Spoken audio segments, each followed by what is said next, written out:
ఒకవైపున ట్రంప్ అన్ని మాటలంటే మోడీ ఎందుకు మాట్లాడడు, లేదంటే కనుక విదేశ చైనా సవాల్ చేస్తుంది, కెనడా నిలదీస్తోంది, ఫ్రాన్స్ మాట్లాడుతోంది, వెనిజులా విషయంలో మనం ఎందుకు మాట్లాడము, ఇట్లాంటిది చాలామంది చాలా రకాలుగా మాట్లాడుతున్నటువంటి వేళ నరేంద్ర మోడీ మౌనం వెనకాల అర్థాలకు సంబంధించి పార్థసారథి పుట్లూరు గారికి సంబంధించిన కథనం చూద్దాం. No headlines, no breaking news. దాదాపుగా 100 సంవత్సరాల నుండి ఆర్థికంగా, రాజకీయంగా, ఆయుధపరంగా, జియోపాలిటిక్స్ని శాసిస్తున్న యునైటెడ్ స్టేట్స్ ఆఫ్ అమెరికా ఇప్పుడు ఎలా ఉందో, ముందు ఎలా ఉండబోతుందో తెలియజేసే సంఘటనల గురించి తెలుసుకుందాం. December 15, 2025 Washington. American treasury secretary Janet Yellen చైనాలోని బీజింగ్లో ఉన్న ట్రెజరీ సెక్రటరీకి ఫోన్ చేసి అమెరికా రావాల్సిందిగా కోరింది. మరుసటి రోజే China secretary of treasury Washington చేరుకుని జానెట్ ఎల్లెన్తో సమావేశమయ్యారు. నిజానికి ముందుగా అనుమతి తీసుకున్నది 10 నిమిషాలు. అయితే ఇరువురి మధ్య సంభాషణ మరో 35 నిమిషాలకు పొడిగించబడింది. మొత్తం 45 నిమిషాల పాటు ఇద్దరి మధ్య సమావేశం జరిగింది. తర్వాత 2 రోజులకే జానెట్ ఎల్లెన్ బీజింగ్ చేరుకుని చైనా ట్రెజరీ సెక్రటరీతో సమావేశమైంది. జనవరి 2025న జానెట్ ఎల్లెన్ తన పదవీకాలం ముగియడంతో రాజీనామా చేసింది. జో బైడెన్ హయాం ముగిసి డొనాల్డ్ ట్రంప్ అధికారంలోకి రాగానే సెక్రటరీ ఆఫ్ ట్రెజరీగా స్కోట్ బెసెట్ ప్రమాణ స్వీకారం చేశాడు. జనవరి 28, 2025న స్కోట్ బెసెట్ ట్రెజరీ సెక్రటరీగా ప్రమాణ స్వీకారం చేసిన వెంటనే చైనా ట్రెజరీ సెక్రటరీతో జెడ్డాలో సమావేశమయ్యాడు. ఈసారి జెడ్డాలోనూ రహస్య భూగర్భ బంకర్లో చర్చలు జరిగాయి. మొదటి సమావేశం వాషింగ్టన్లో, రెండో సమావేశం బీజింగ్లో, మూడో సమావేశం జెడ్డాలోని రహస్య భూగర్భ బంకర్లో జరిగాయి.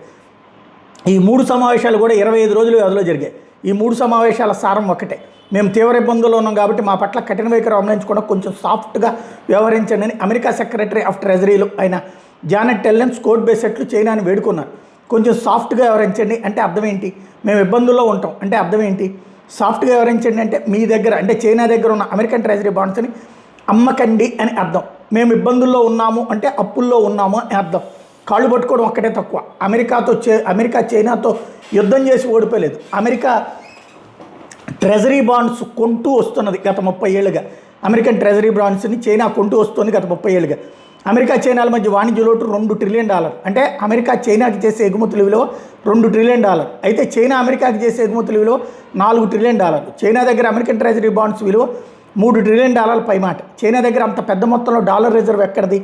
ఒక్క రోజులో చైనా ఈ స్థితికి చేరుకోలేదు. దాదాపుగా 3 దశాబ్దాలు చైనా అమెరికాకి చేసే ఎగుమతుల తాలూకు వచ్చిన డాలర్లో సింహభాగం అమెరికా ట్రెజరీకి సంబంధించిన బాండ్స్, రిసిప్ట్స్లో పెట్టుబడి పెడుతూ వచ్చింది.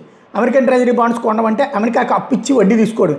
ఎప్పుడైతే సెక్రటరీ ఆఫ్ ట్రెజరీ జానెట్ ఎల్లెన్, స్కోట్ బెసెట్లు చైనాని సాఫ్ట్గా వ్యవహరించండి అని వేడుకున్నారు, చైనాకి అప్పటికే తమ వద్ద ఉన్న సమాచారం నిజమైన రూఢి చేసుకుని మీ బ్యాండ్స్ అమ్మమని హామీ ఇచ్చింది. కానీ 2025 మార్చి నెల నుండి మెల్లగా అమ్మడం మొదలుపెట్టింది.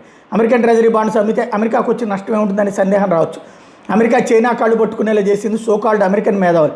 డాలర్లు ప్రింట్ చేసుకుంటూ పోవడమే కానీ దానివల్ల దీర్ఘకాలిక నష్టాలు ఏంటో ఆలోచించలేదు మేధావులు. అమెరికా పతనం ఎలా మొదలైంది? అమెరికా దగ్గర సంవత్సరానికి సరిపడే డబ్బు ఉండదు, ఆదాయం తక్కువ, ఖర్చు ఎక్కువ. పన్నుల ద్వారా వచ్చే ఆదాయానికంటే 1.5 రెట్లు ఎక్కువ ఖర్చు పెడుతుంది. ట్రెజరీ ఐఓయూలను విడుదల చేస్తుంది. ఐఓయూ అంటే ఐఓయూ, నేను నీకు అప్పున్నాను, ఎప్పుడు కావాలంటే అప్పుడు తిరిగి చెల్లిస్తాననే హామీతో బాండ్స్ అమ్ముతుంది.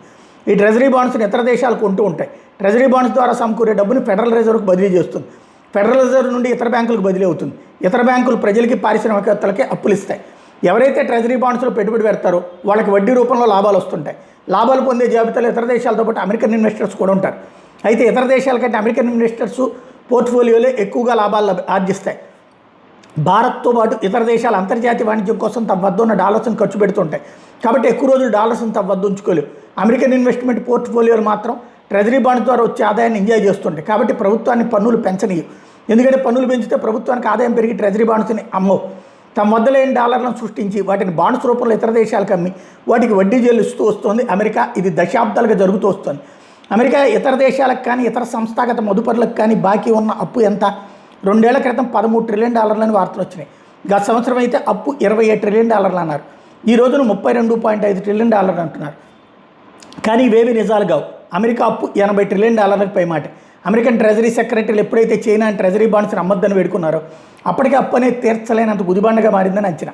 నిజంగా అప్పు $32.5 ట్రిలియన్ ఉంటే దాన్ని అదుపు చేసుకుంటూ ఇయర్ ఆన్ ఇయర్ తగ్గించుకోగలదు అమెరికా. గత దశాబ్దాలుగా ఏ దేశాన్ని అయితే అణచేయాలని అమెరికా ప్రయత్నిస్తూ వచ్చిందో అదే చైనాని బాండ్స్ని బహిరంగ మార్కెట్లో అమ్మొద్దని వేడుకుందంటే అది ఖచ్చితంగా $80 ట్రిలియన్ అప్పు అయి ఉంటుంది. ప్రతి 90 రోజులకు ఒకసారి $2 ట్రిలియన్ కొత్తగా సృష్టించి మార్కెట్లోకి అమ్మకానికి పెడుతుంది. ఇక్కడ సృష్టించడం అంటే డాలర్లను ప్రింట్ చేయడం లేదు, జస్ట్ ఒక కీ స్ట్రోక్తో $2 ట్రిలియన్ సృష్టిస్తుంది. ఇది ప్రతి 3 నెలలకు ఒకసారి తప్పనిసరిగా చేయాల్సిన పరిస్థితి నెలకొంది. పీటర్ టచ్చింగ్ చెప్పింది జోస్యం 2020 నాటికే నిజమైంది. కానీ బయటపడకుండా చూడాలని ప్రయత్నించి విఫలమైంది. రిపబ్లికన్ అధ్యక్షుడు, డెమోక్రాట్ అధ్యక్షుడు అనే భేదం బయటకు కనబడేది. కానీ ఈ నాటకాన్ని ఆడించేది మాత్రం Illuminati. Trump, Joe Biden, Obama అనేవి పేర్లు మాత్రమే. ఎంత మంచి దర్శకుడైనా పాత్రదారులు స్టేజీ మీద బాగా నటిస్తేనే కానీ నాటకం రక్తి కట్టదు. దర్శకుడు పాత్రలు మలిచేసే తీరు ఒకటే, కానీ ఆ పాత్రదారులు తమ నటనకి న్యాయం చేయలేకపోతే పాత్రదారులు మారుస్తూ ఉంటాడు దర్శకుడు. 2018 వరకు అమెరికన్ ఫెడరల్ రిజర్వ్ పనిచేసేది. 2020 నుండి డిపార్ట్మెంట్ ఆఫ్ ట్రెజరీ ఫెడరల్ రిజర్వ్ని తన ఆధీనంలో తీసుకుంది ట్రంప్ హయాంలోనే. తను దిగిపోతూ ఫెడరల్ రిజర్వ్ని ట్రెజరీకి అప్పచెప్పి వెళ్ళాడు. తర్వాత వచ్చిన జో బైడెన్ కూడా ట్రెజరీని ఫెడరల్ రిజర్వ్ విధుల్ని కొనసాగించాడు. పీటర్ టచ్చింగ్ చెప్పింది జోస్యం 2020 కల్లా అమెరికా పతనం మొదలవుతుందని. ప్రపంచవ్యాప్తంగా పెట్టుబడిదారులు ఫెడరల్ రిజర్వ్ బాండ్స్ మీద ఇచ్చే వడ్డీని తగ్గిస్తుందా లేక పెంచుతుందని ఆసక్తిగా ఎదురు చూస్తారు. కానీ ఆ పని చేస్తున్న డిపార్ట్మెంట్ ఆఫ్ ట్రెజరీ అని ఎవరికి తెలియదు. ట్రెజరీ బాండ్స్ మీద ఇచ్చే వడ్డీ శాతం 20% పెంచినా చాలు, బంగారం, క్రూడ్ ఆయిల్ నుండి నిధులు వెళ్ళిపోయి బంగారం ధరలు తగ్గుతాయి. డిపార్ట్మెంట్ ఆఫ్ ట్రెజరీ తీసుకున్న అప్పులకి వడ్డీకి గాను ప్రతి ఏటా $1.2 ట్రిలియన్ గెలుస్తుంది. ఈ డబ్బు కూడా కృత్రిమంగా సృష్టిస్తుంది. కొత్తగా ఉత్పత్తి జరగడం లేదు, కొత్తగా సేవలు అందించి ఆదాయం వస్తున్నది లేదు. కానీ కృత్రిమ సంపద మాత్రం పెరుగుతూ పోతుంది. ప్రతి సంవత్సరం 3 సార్లు బాండ్లు విడుదల చేసి అప్పులు తీసుకుంటుంది. వాటికి వడ్డీలు చెల్లించడానికి కొత్తగా బాండ్స్ రిలీజ్ చేసి అమ్ముతూ పోతుంది. కొన్ని విస్మయపరిచే నిజాలు. దశాబ్దాలుగా అమెరికన్ డిఫెన్స్ బడ్జెట్ ఆడిట్ పూర్తిగా జరగడం లేదు. ప్రతి సంవత్సరం 60% మించి ఆడిటింగ్ జరగడం లేదు. మిగతా 40% లెక్కల సంగతి డెమోక్రాట్, రిపబ్లికన్స్ కానీ అడగడం లేదు. ఎందుకంటే ఆ 40% లెక్క పార్టీలకు అతీతంగా వాళ్ళ జేబుల్లోకి వెళ్తున్నాయి కాబట్టి. దీన్ని బట్టి చూస్తే ఎన్ని $1 ట్రిలియన్ మాయమై ఉంటాయి. గత సంవత్సరం ట్రంప్ అధికారంలోకి వచ్చి $13 ట్రిలియన్ లెక్కలు తేలలేదని తెలిసింది. ఆ మొత్తం ఎక్కడికి రెక్కలు వచ్చి ఎగిరిపోయాయో ఎవరికి తెలియదు. లెక్కలు తెలియని విధంగా $13 ట్రిలియన్ మాయమైతే అమెరికా అప్పు $38.5 ట్రిలియన్ అని చెప్పడం నిజం దాచడానిక. $38.5 ట్రిలియన్ అంటేనే చాలా ఎక్కువ. అట్లనేది అంతకు 2 రెట్లు ఎక్కువ అప్పు ఉందని తెలిస్తే ఇటు స్వదేశీ మదుపరులు అటు విదేశీ మదుపరులు ఒక్కసారిగా ట్రెజరీ బాండ్స్ అమ్మకానికి పెడతారు. ఏదైనా బ్యాంకు దివాళా అందులో ఉందని తెలియగానే ఖాతాదారులు బ్యాంకుకు వచ్చి మా డిపాజిట్లు మాకు ఇచ్చేయండి అని డిమాండ్ చేస్తే ఏ బ్యాంక్ కూడా మొత్తం ఒకేసారి ఇవ్వలేదు.